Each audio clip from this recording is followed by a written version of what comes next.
Hi, John. Greetings from the other side of the Atlantic here. I hope you're having a wonderful retirement party and celebration. I also hope this video is clear enough for everyone to see. I'm looking at my image here and think I look a little sleepy, but that's just the best I can do. This is the first time I've done this sort of thing, so I'll get A for effort, but I can't promise the best quality of any sort. I've known you as long as just about anyone. I can't say I've known you better than anyone. I guess I just have to say, growing up we were always like chalk and cheese, completely different.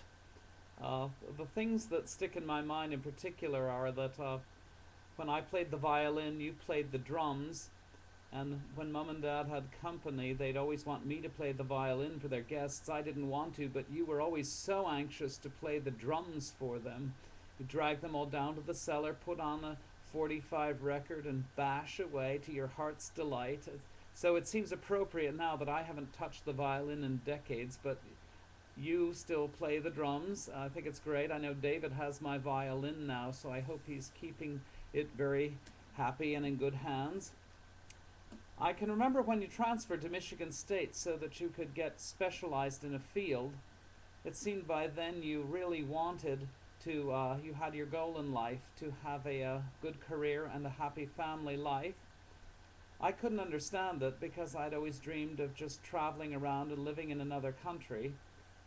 Maybe that explains why I created that stupid language, if you could call it a language in itself, Spanish Guama, that you found so insanely funny. But about the only thing we ever really had in common was tennis, and the thing I remember there is that you could always beat me from the first day we played to the last time we played a few years ago.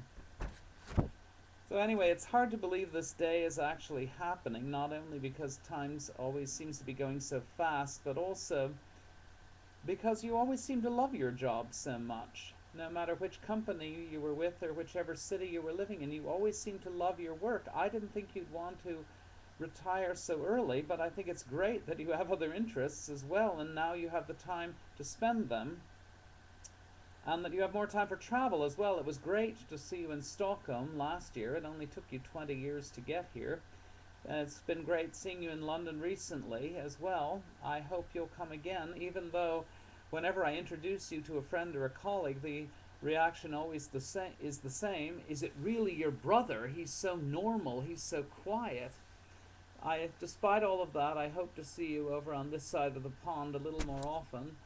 Needless to say, I'm pretty jealous of the fact that you are able to retire so early. I'm investigating the possibilities as to how soon I can retire, but it's not going to be anytime soon.